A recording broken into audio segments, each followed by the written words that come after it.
사랑하는 영락교회 지체들에게 주 안에서 평화 인사를 전합니다. 오늘은 2023년 3월 24일 금요일입니다. 오늘의 묵상 본문은 역대상 15장 1절로 29절까지의 말씀입니다. 오늘 본문 말씀 15장 1절부터의 말씀은 이렇게 시작합니다. 다윗이 다윗성에 자기를 위하여 궁전을 세우고 또 하나님 궤를 둘 곳을 마련하고 그것을 위하여 장막을 치고 하나님의 궤를 다시 옮겨오기 위한 이제 과정이 오늘 15장 말씀의 이제 중심이죠. 다윗이 다윗성을 자기를 위하여 궁전을 세우고라는 이 말씀은 우리 어제 나누었던 14장에 나오는 두로왕 히람이 다윗에게 사신들과 백향목과 석수와 목수를 보내어 그의 궁전을 건축하게 하였더라 하는 그 궁전과는 다른 것이죠. 이 궁전은 이제 예루살렘에 이 다윗성 시온 산성을 지은 거기에 다윗의 궁전을 처음 짓는 이야기입니다. 33년의 치세의 초기에 해당되는 이야기고 14장 1절에 나오는 그 두로왕 히람이 목재를 보냈던 건축을 도왔던 그 건축은 다윗 왕의 그 통치 시기에서 가장 마지막 시기에 해당되는 것이죠. 그래도 왕이 살아야 되니까 이제 처음에 다윗성에 들어왔을 때 궁전을 지었겠죠. 근데 뒤에 왕국이 번성하니까 또 왕궁에서 일하는 사람들이 많아지니까 왕궁을 더 증축하고 보수했을 것이다 라고 예상할 수 있겠습니다. 하나님의 궤를 둘 곳을 마련하고 그것을 위해 장막을 치고 주님의 궤를 이제 그 하나님의 궤를 예루살렘으로 가져오기 위한 그 준비를 했다 이런 것이죠. 15장의 말씀은 사무엘하 6장에 나오는 말씀과 평행절입니다. 11절부터 23절까지의 말씀을 쭉 다루고 있는 건데 16장까지. 그런데 그 사이에 그 사무엘하에는 없는 그런 제사장과 레위인들의 이제 이름들과 역할들이 나와요. 그래서 우리 역대기의 관점은 우리 처음부터 여러 번 나누었던 것처럼 분명한 것이죠. 레위인들이 중심이 된, 제사장들의 중심이 된, 그래서 하나님의 궤가 예루살렘에 들어오고 그것이 예루살렘의 축복의 본질이다. 가장 본질적으로 중요한 것이다. 중요한 사건이다. 라는 것을 이제 기술하는 것이죠. 그것을 상세히 묘사하고 그 의미를 부여하는 것. 이것이 이제 역대기의 관점이다. 라는 것을 알 수 있죠. 2절에 보면 다윗이 이르되 레위 사람 외에는 하나님의 궤를 맬 수 없나니 이는 여호와께서 그들을 택하사 여호와의 궤를 메고 영원히 그를 섬기게 하셨음이라 하고 처음에 메고 와야 되는데 수레에 싣고 오다가 손을 잘못돼 가지고 이제 그 우사가 죽는 베레스 우사의 사건을 경험하게 되죠. 그래서 이제 왜 그랬을까 그걸 잘 이제 연구를 해봤겠죠. 그래서 규례대로 레위 사람들이 옮겨야 되는구나 하는 것을 알았다는 겁니다. 그래서 궤를 채에다 깨워서 메어야지 함부로 하면 안 되는구나. 수레에다 싣고 가면 안 되는구나 하는 것을 이제 알게 되었다는 거죠. 3절에 다윗이 이스라엘의 온 무리를 예루살렘으로 모으고 여호와의 궤를 그 마련한 곳으로 메어 올리고자 하여 이스라엘의 온 무리를 예루살렘에 모을 수는 없었겠죠. 이스라엘 온 무리를 모았다는 것은 그 지도자들이 가지는 대표성, 그래서 제사장들과 장로들과 그리고 군의 지휘관들과 천부장들과 이런 사람들이 모였다는 것입니다. 4절에 다윗이 아론 자손과 레위 사람을 모으니 오늘 아론 자손과 또 12절에 가면 레위 사람의 지도자니 이런 말이 표현이 나오고 16절에 가면 레위 사람들의 어른들에게 이런 표현들이 나옵니다. 이 표현들은 전부 다 제사장들을 지칭하는 표현들이죠. 12절에 나오는 레위 사람의 지도자라는 표현, 라세 하보트라는 말인데, 라세 하보트, 라비임이라는 말인데, 레바이트, 레위 사람들의 아버지의 집의 머리들, 라세라는 게 이제 더 헤드 이런 거죠. 레위 사람들의 아버지들의 머리 이런 것도 이제 제사장을 의미하는 거. 레위인 가운데 제사장이 있는 거니까 레위 사람의 어른들 이렇게 얘기했는데 러살의 할비임이라는 게 레바이츠의 리더들에게 이런 말입니다. 그래서 이 말들이 전부 다 제사장들을 지칭하는 것이다. 제사장이 굉장히 중시되고 있다라는 것을 이제 알 수 있습니다. 1절에 보면 다윗이 제사장 사독과 아비아다를 부르고 또 레위 사람 우리엘과 아사와 요엘과 스미야와 엘리야과 암미나답을 불러. 사독과 아비아달이 그 시대의 이제 대제사장이죠. 사독은 아론의 아들 엘르아살의 후손이고, 그리고 아비아달은 아론의 아들 이다말의 후손이죠. 우리가 잘 알고 있는 사무엘이 처음에 아들처럼 키웠던 엘리의 후손입니다. 그래서 대제사장에는 이다말 계통과 엘르아살 계통이 있는데 사독과 아비아달이 그것을 대표하는 대제사장들이죠. 그들이 준비가 돼서 레위 사람들을 모아서 이제 궤를 옮기려고 하는 겁니다. 13절에 전에는 너희가 매지 아니하였으므로 우리 하나님 여호와께서 우리를 찢으셨으니, 찢었다라고 표현을 했는데 파라츠라는 거 13장 2절과 11절에 나눈, 사람이 주어가 되면 해치고 나간다 이런 뜻이 되고, 하나님이 주어가 되면 징계하셨다 이런 뜻이 된다고 그러죠. 찢으셨다 이렇게 해석을 하니까 우리가 물리적으로 사람을 찢은 것처럼 해석하잖아요. 그런 뜻으로 해석을 했는지 그런 것은 아니고 주님이 징계하셨다. 주님의 징계, 우사의 죽음을 의미하는 거죠. 우사의 죽음, 그것을 그 죽는 것을 보았다는 겁니다. 중요한 것은 우리를 찢으셨으니 하는 우리라는 표현이죠. 우사를 벌했다 이런 것이 아니라 우리가 벌을 받았다. 우리의 죄다. 하나됨을 이야기하는 거예요. 영적인 하나됨. 그 주님 안에서 지체를 이루는 공동체를 이뤘기 때문에 그 사람의 죄가 내 죄인 거죠. 주 안에서는 정죄함이 없는 것입니다. 주님이 나를 정죄하지 않는데 내가 누구를 정죄하겠어요? 정죄하다는 건 얘기는 뭡니까? 분리되었다는 얘기죠. 상대방을 대상으로 어브젝으로 여긴다는 거죠. 서브젝과 어브젝이 나뉘는 거잖아요. 너와 내가 없는데 누가 누구를 정죄하고 판단하겠습니까? 판단 자체가 없는 것이죠. 주님에게 징계를 받았다는 것은 우리 모두가 징계를 받았다 이런 의미로 받아들이는 겁니다. 그래서 이 다윗의 이 태도, 영적인 태도가 아주 바르다, 바른 인식을 하고 있는 거죠. 이렇게 바르게 인식해야지 하는 태도가 아니라 정확히는 그의 존재인 거죠. 이것이 하나님과 함께하는 다윗의 비밀이다라는 것을 느낄 수 있습니다. 이는 우리가 규례대로 그에게 구하지 아니하였습니다. 규례대로 그에게 구하지 않았다라는 건데, 구하다라는 해석도 되지만 돌본다라는 해석도 됩니다. 그래서 그것을 돌보지 않았다, 그것을 구하지 않았다, 하나님께 묻지 않았다라고 해석할 수도 있고, 하나님의 언약궤를 제대로 돌보지 않았다 이렇게 해석할 수도 있습니다. 저는 후자 해석이 더 맞을 것 같은데, 그렇게 하나님의 가르쳐 주시는 대로, 하나님의 인도하심대로, 또 하나님의 인도하심대로 하지 않았으니까 구하지 않았다라는 말도 맞겠죠. 그렇기 때문에 이런 문제가 생겼다. 이제 주님이 인도하시는 대로 해야 된다 이런 겁니다. 그래서 이것이 예배고 제사가 돼야 되는구나라는 것을 깨달은 것이죠. 그래서 예배의 형식을 갖춰서 주님을 기뻐하는 예배가 뭐예요? 주님과 함께하는 것이잖아요. 주님이 함께하시는, 주님의 인도하심을 받는 그 과정이 돼야 되는구나 하는 것을 안 거죠. 궤가 중요한 게 아니라 그 궤에 하나님이 함께하시는 것이 중요한 겁니다. 그래서 궤가 중요한 것이죠.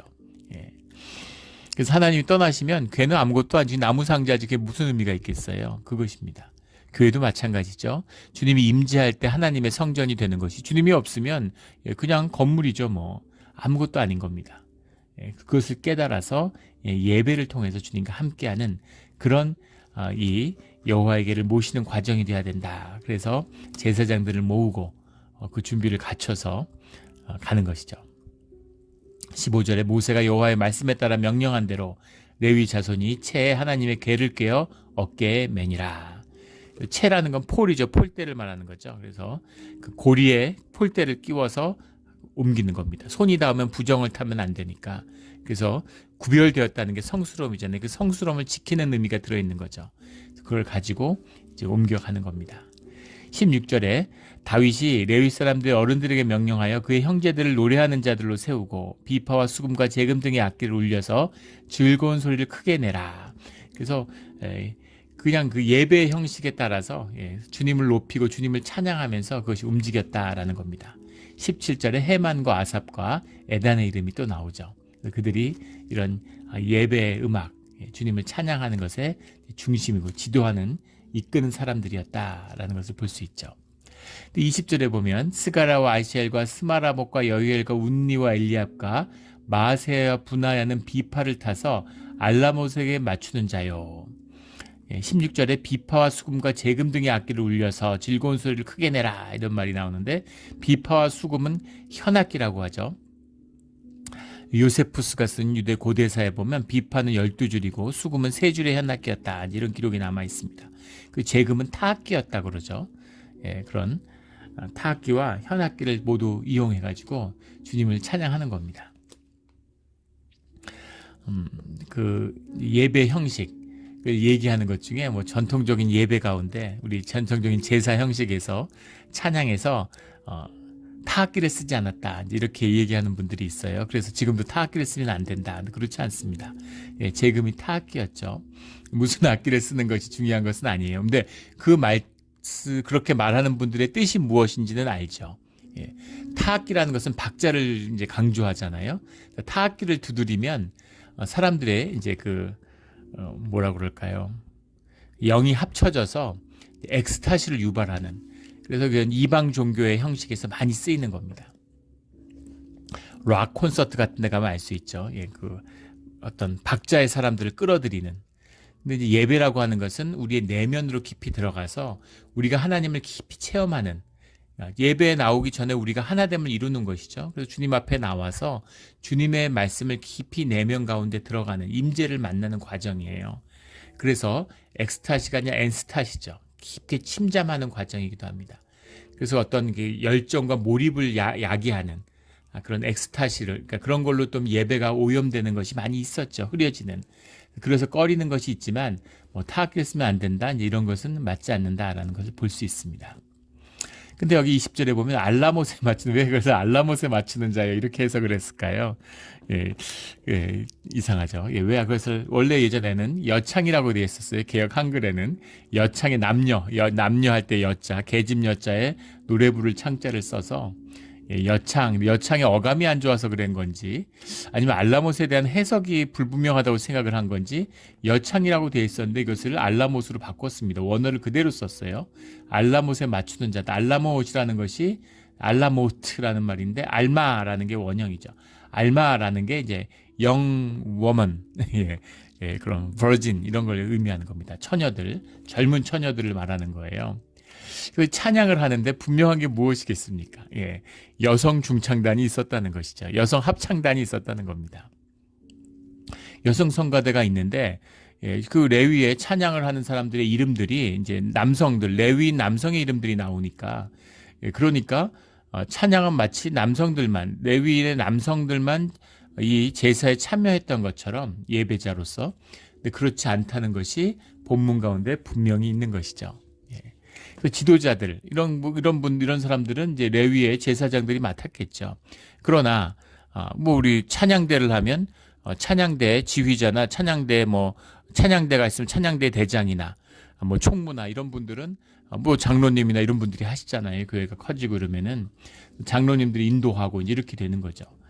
그러나 그 안에 여성들이 있었다. 여성 중창단, 합창단이 그 안에 같이 함께한다. 그러니까 그들에 맞춰서 연주를 하는 자들이 있다 이 얘기죠. 21절에 오베데돔에서 지금 집을 가져오는데, 오베데돔은 수금을 타는 자고 또 문지기였죠. 그리고 주님의 축복을 받고 하나님의 개가 그 집에 머무는 그런 축복을 받은 자입니다. 오베데돔은 이제 주님의 깊은 사랑을 받는 주님의 사람이라는 걸 알 수 있죠. 또 아주 다재다능한, 보통 문지기를 역할을 하고 성을 지키는 사람이면 사명감이 투철하고 책임감이 있는 사람인데 수금을 연주해요. 수금을 연주하는 사람들은 이제 아티스트죠. 그런데 우리가 흔히 쉽게 오잖아요. 문을 지키고 이런 뭔가 이렇게 절제되고 강인한, 그 도파민에 강력하게 반응하는 이제 그런 사람이라면, 이 악기를 다루고 이런 사람들은 엔돌핀의 깊은 영향을 받는 사람인데, 굉장히 이질적인 소명에 모두 다 헌신된 아주 축복의 사람이구나, 다 갖춘 사람이죠. 그런 사람들이 간혹 있습니다. 그 교회에서도 보면 정말 만 가지 재주를 다 갖춘 분들이 있어요. 그런 분들, 주님의 각별한 축복을 받은 분들이죠. 오베데돔도 그런 사람이구나 하는 걸 볼 수 있습니다. 22절에 레위 사람의 지도자 그냐냐는 노래에 익숙함으로 노래를 인도하는 자요. 근데 이것이 이제 문제 본문인데 27절에도 마찬가지입니다. 궤를 맨 레위 사람과 노래하는 자와 그의 우두머리 그냐냐와 모든 노래하는 자도 이렇게 되어 있습니다. 그래서 그냐냐가 문제인데 레위 사람의 지도자 그냐냐가 노래에 익숙함으로 노래를 인도하는 자다. 야소루 밤마사라는 말이에요. 그리고 27절에 가면 하소사르 한마사인데 같은 말입니다. 야소루 밤마사는 마사라는 말이 나사라는 말이 원형인데 야소르라는 말은 이제 인스트럭터, 책임지는 사람, 뭐 디렉터, 뭐 핫소사르 이런 것도 이제 지도자, 디렉터 이런 말이죠.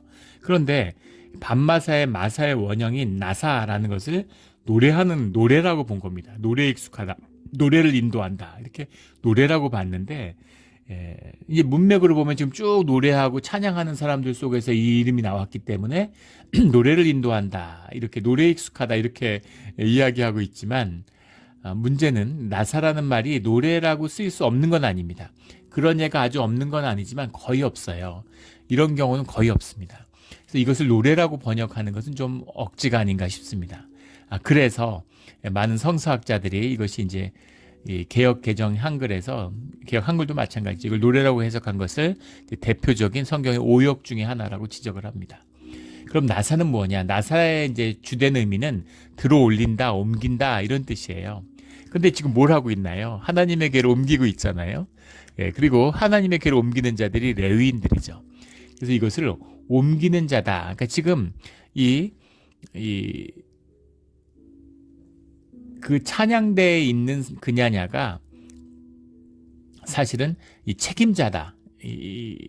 여호와의 궤를 옮기는 그렇게 해석할 수도 있습니다. 아니면 이 그냐냐가 찬양대에서의 책임자다 이렇게 해석할 수도 있겠죠. 찬양대를 이끄는 책임자다 이렇게 볼 수는 있습니다. 그러니까 찬양대에 무슨 총무 같은 게 있잖아요. 일을 하고 일을 같은 걸 다 하고 뭐 이렇게 찬양대들이 뭐 하면은 우리는 이제 찬양대가 단촐하니까 그런데 교회가 우리가 작으니까 근데 교회가 커지고 뭐 찬양대가 수백 명 되고 이러면은 일이 많죠. 일이 어마어마하게 많기 때문에. 우리 한국에 있을 때 섬겼던 교회 뭐 1부, 2부, 3부 하는데 그 부마다 찬양대가 있었어요. 근데 그 찬양대가 찬양대장이 있고 지휘자가 있고 총무가 있는데 그 총무를 맡은 집사님이 그런 말씀하신 걸 들은 기억이 납니다. 총무를 맡았는데 일이 너무 많은 거예요. 일이 너무 많아가지고 정신을 못 차리는 이게 거의 풀타임 일이라고. 그래서 몇 년 도저히 이거 너무 힘들다. 이제 이런 얘기를 하시는 걸 들었습니다. 뭐 악보 챙기고 뭐 이런 거 있지 않습니까? 그리고 행사들 준비하고 뭐 스케줄 정리하고 그 찬양대가 입는 그 옷 그거를 이제 또 뭐 세탁소에 맡겨가지고 세탁해 오고 뭐 이런 일이 많은 거예요, 이간. 그 일이 너무너무 많다. 근데 그냐냐가 그런 일을 하는 사람이었을 것이다라는 것이 사실은 가장 설득력 있는 해석이겠죠. 그래서 좀 낯살을 노래로 보는 것은 좀 무리다. 그런 걸 볼 수 있습니다. 아무튼 그냐냐가 이 연합궤를 옮기는 또 이 찬양대에 굉장히 중요한 지도적인 사람이었다라는 걸 볼 수 있죠. 그리고 24절에 제사장 스바냐와 요사박과 느다넬과 아미세와 스가랴와 분야냐와 엘리에셀은 하나님 궤 앞에서 나팔을 부는 자요. 이 말씀을 오늘 말씀 묵상하는 사람들은 확 와닿았을 거예요. 저도 그랬습니다. 왜냐하면 우리가 지금 요한계시록을 읽고 있는데 요한계시록에 7 나팔의 심판이 나오죠. 7 나팔이라고 하는 것이 주님의 임재인데 7 나팔의 심판이다라고 얘기하지만 주님의 임재가 곧 축복과 심판, 주의 자녀를 보호하심이 되고 주의 자녀를 지키면서 주님의 본질적인 역사의 완결을 이루는 축복이면서 동시에 징계의 의미, 심판의 의미가 같이 들어있죠. 그 7 나팔이 어디서 왔을까? 그 7 나팔이 여기 있는 겁니다. 7명의 제사장이 나팔을 부는 거죠. 은으로 만든 나팔꽃, 나팔이라면 나팔꽃 모양의 그런 은으로 만든 나팔을 불었다고 해요. 하나님께가 움직이면 그 위엄을 표상하는 것이죠. 그래서 하나님의 나팔을 여호와의 궤가 움직이는 건 하나님이 움직이시고 하나님의 임재니까 하나님의 위엄을 선포하는 것이, 하나님이 영이시는데 오셨는지 안 오셨는지 어떻게 압니까? 하나님 임재가 이곳에 함께 하신다는 것을 현상 가운데 공표하는 그것이 일곱 나팔이다. 일곱 제사장이 부는 일곱 나팔인 거죠. 그런데 이런 나팔을 부는 일들이 자주 있었겠습니까? 여호와에게는 움직이지 않죠. 지금 아주 특별한 경우고, 물론 아주 움직일 수 없는 건 아니지만 여호와에게가 움직이는 일은 거의 없죠. 일곱 나팔이 불리워지는 것. 그리고 일곱 나팔, 여기서는 제사장이 불지만 계시록의 일곱 나팔은 천사가 부는 거죠. 하늘나라에 계시는 천상의 하나님, 그 하나님의 하늘 보좌의 환상이니까 하늘 보좌의 일곱 나팔을 일곱 천사가 부는 거죠. 그 나팔을 불면서, 은색 나팔을 불면서 여호와의 궤가 예루살렘으로 들어오는 겁니다. 이것이 이스라엘의 축복이고 예루살렘의 축복의 본질이다. 이거야 바로, 이게 키야 하는 것이 역대기의 중심에 있는 거죠. 25절에 이에 다윗과 이스라엘 장로들과 천부장들이 가서 여호와의 언약궤를 즐거이 메고 오벳 에돔의 집에서 올라왔는데 이 기간이 3개월이었습니다. 왜 3개월이었을까? 오벳 에돔의 집에서 일어나는 일들을 유심히 살펴서, 또 혹자는 거기서 축복받는 걸 보고 처음에는 이거 저주 받는데 이거 뭐 사람 다 죽는데 이거 안 되겠구나 이랬는데 오벳 에돔의 집에 축복이 임하는 걸 보고서 이러면 가져와야 되겠다, 뭐 이렇게 마음이 변했다는 그런 건 아니죠. 그렇게 얄팍하지 않겠죠. 무슨 현상적으로 축복을 받던 저주가 왔던 그런 의미가 아니라 하나님과 함께하고자 하는 다윗의 마음의 중심인 거죠. 그래서 옮겨오려고 했는데, 그렇다고 오벳 에돔의 집에 임한 축복이 그럼 의미가 없는 것이었냐? 아닙니다. 하나님이 진노를 푸셨구나, 주님이 그런 자비와 긍휼을 회복하셨구나, 이것을 엿볼 수 있는 그런 기회는 됐겠죠. 그래서 오벳 에돔의 집으로 이제 가서 그것을 가지고 오는 것입니다. 26절에 하나님이 여호와의 언약궤를 맨 레위 사람을 도우셨으므로 무리가 숫송아지 7마리와 순양 7마리로 제사를 드렸더라. 이 제사가 무슨 제사냐? 그 사무엘하 6장 13절에 가면 6걸음을 옮긴 다음에 살진 그 송아지 소의 고기로 제사를 드렸다, 이런 말씀이 나오죠. 그것을 의미하는 거다 라는 해석도 있고, 그게 아니라 이게 모든 다음에 끝난 다음에 그 다음에 주님께 감사의 제사를 드린 것이다. 그런데 전자의 얘기가 맞다고 봅니다. 왜냐하면 16장에 가면 다시 감사의 제사 이야기가 나와요. 그래서 감사의 제사는 제사대로 드린 건데, 그렇다면 6걸음을 거르고 제사를 지냈다는 게 무슨 의미일까? 6걸음이라는 게 기계적으로 우리가 딱 성경의 모든 넘버링이 다 그렇죠. 6걸음을 딱 옮긴 다음에 다 내려, 그리고 제사 지내, 이런 게 아니라 6걸음, 6이라는 건 땅의 숫자잖아요. 7이라는 건 하늘의 숫자고, 그러니까 땅의 숫자가 다 한 다음에 그 옮긴 과정이 옮겨보면서 그 율법과 규례대로인데 그게 본지가 얼마인지, 몇백 년 지났는데 어떻게 압니까? 뭐가 일어났는지. 아무도 모르고 그냥 글로 읽었는데 이게 맞는지, 이렇게 꿰는 게 맞는지, 이렇게 옮기는 게 맞는지, 그렇게 옮겨 본 것이죠. 인간의 일이에요. 근데 이것이 하나님의 뜻에 합당한 일인가라는 것을 구하는 거죠. 그런데 하나님이 용납하시는구나, 하나님이 허락하셨구나, 그 얘기는 뭡니까? 하나님이 도우셨구나 하는 것이죠. 하나님이 뭐 완전했겠어요? 하나님이 이렇게 와서 이렇게 성령 그렇게 말씀하지 않으시죠. 성령의 그런 지시를 들었다고 얘기하는 분은 성령이 뭘 그렇게 하실 수도 있게 자유하신 하나님이시니까 하나님 마음이죠, 뭐. 근데 하나님이 인도하시는 그 섭리적인 관점에서 봤을 때는 하나님은 뭐 배나라 감나라 이렇게 하지 않으신다는 거예요.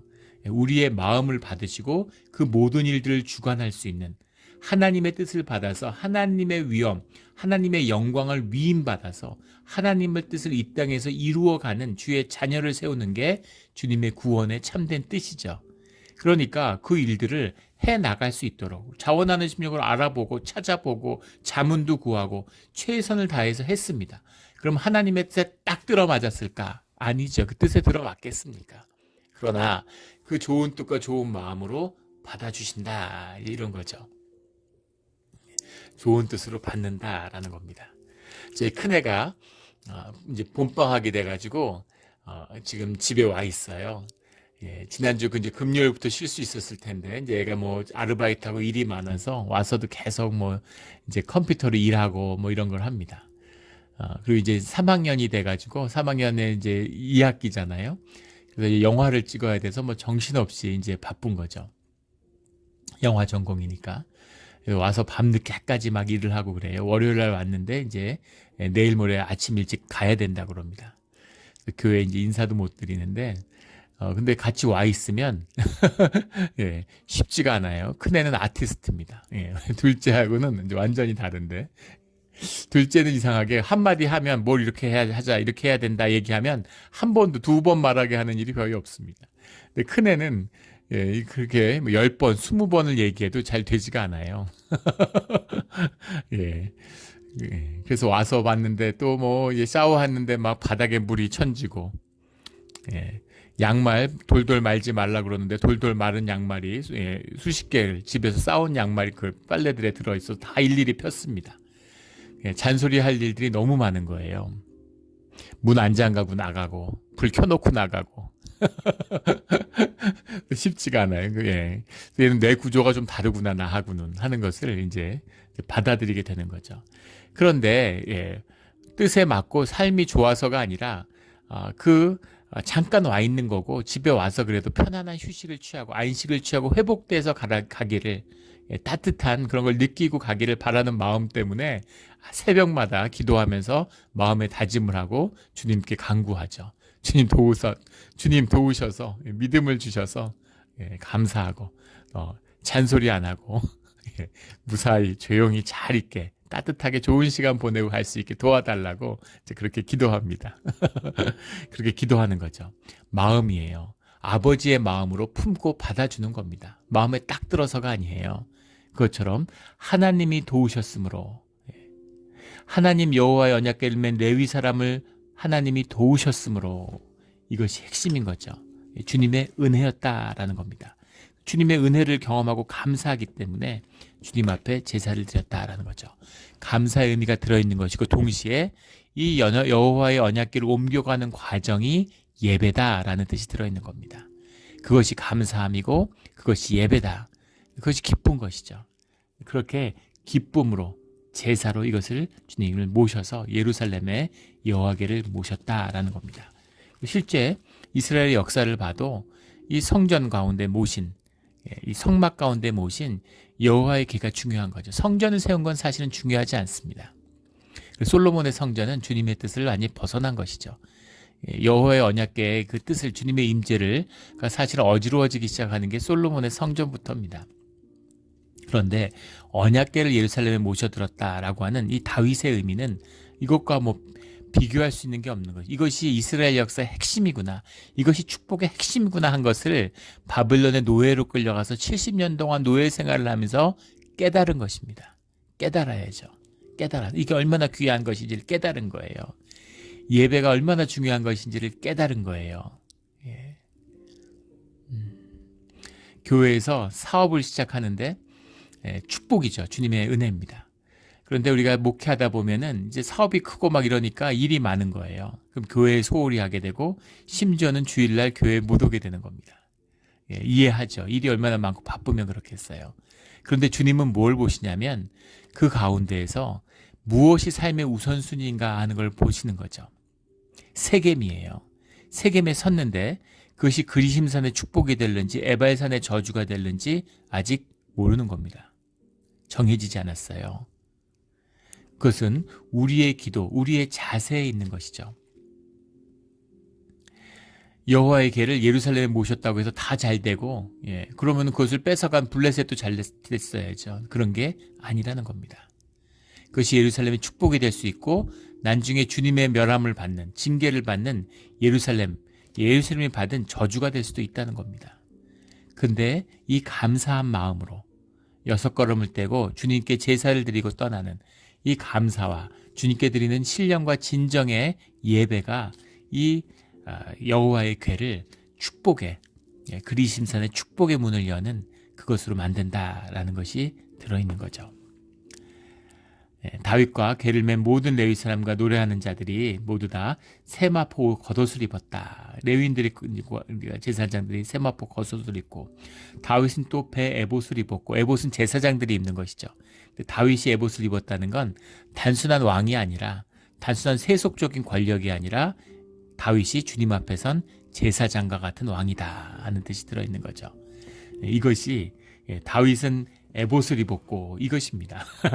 이것이 역대기의 결론이에요.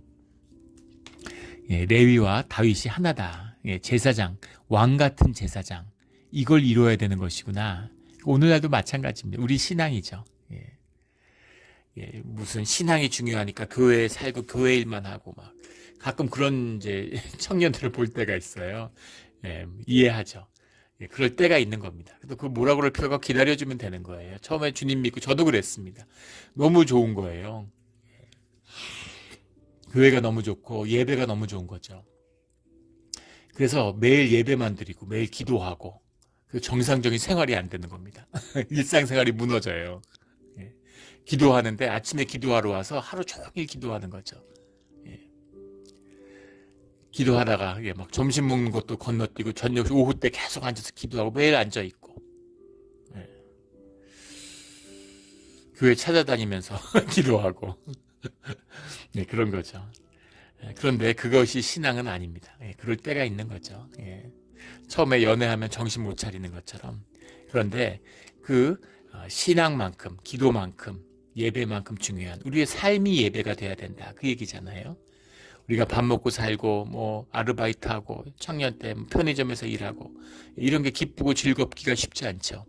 그런데 주님이 함께함으로 주님을 만나고 삶이 예배가 되어서 그 모든 어려움이 기쁨과 감사와 찬양으로 바뀌는 그것을 이뤄내는 것이 신앙이구나 라는 것. 그것이 다윗은 또 배 에봇을 입었고 하는 이 말씀입니다. 이 말씀의 깊은 뜻을 받아야 되는 것이죠. 오늘 29절 오늘 본장의 결론은 지금 언약궤가 다윗성으로 들어서 다들 기뻐서 막 나팔 불고 막 노래 부르고 춤추고 난리 났는데 사울의 딸 미갈이 창으로 내다보다가 다윗 왕이 춤추며 뛰노는 것을 보고 그 마음에 업신여기더라. 아유 저런 무지랭이 자기 출신을 못 속이는구나. 왕인데 채신머리 없이. 미갈은 사울의 딸이잖아요. 사울의 딸 미갈이 바로 이 표현이죠. 사울의 문제는 뭡니까? 사울의 문제는 단 하나예요. 여호와의 궤의 의미를 모른다는 겁니다. 주님을 몰라요. 주님의 마음을 모르죠. 주님을 알고 주님의 기름 부은 자인데 왕이 됐는데 주님을 왜 모르겠어요? 그런데 주님의 마음을 모르는 겁니다. 여호와의 궤가 가지는 의미를 모르는 거죠. 그래서 그 딸도 그걸 몰라요. 눈에 보이는 것만 보는 거죠. 뭐가 더 중요한 건지, 뭐가 더 귀한 건지를 모르는 겁니다. 우리 삶 가운데서 가장 중요한 이 신앙의 중심이 되는 이 정말 기둥과도 같은 이 다윗의 믿음이 오늘 우리의 믿음이 되기를 예수 그리스도 이름으로 축원합니다. 아멘. 기도드리겠습니다. 하나님 아버지 감사합니다. 오늘 귀한 말씀 주시니 감사합니다. 에봇을 입고 춤을 추며 뛰노는 이 다윗의 이 신앙을, 이 믿음을, 이 기쁨을 우리가 주님 안에서 받아서 아름다운 제사를 주님이 기뻐하시는 주님의 영광을 드러내는 주의 자녀로 살아가게 되기를 간절히 소원합니다. 주님 믿습니다. 믿음을 더하여 주시옵소서. 감사하며 예수 그리스도 이름으로 기도드렸습니다. 아멘.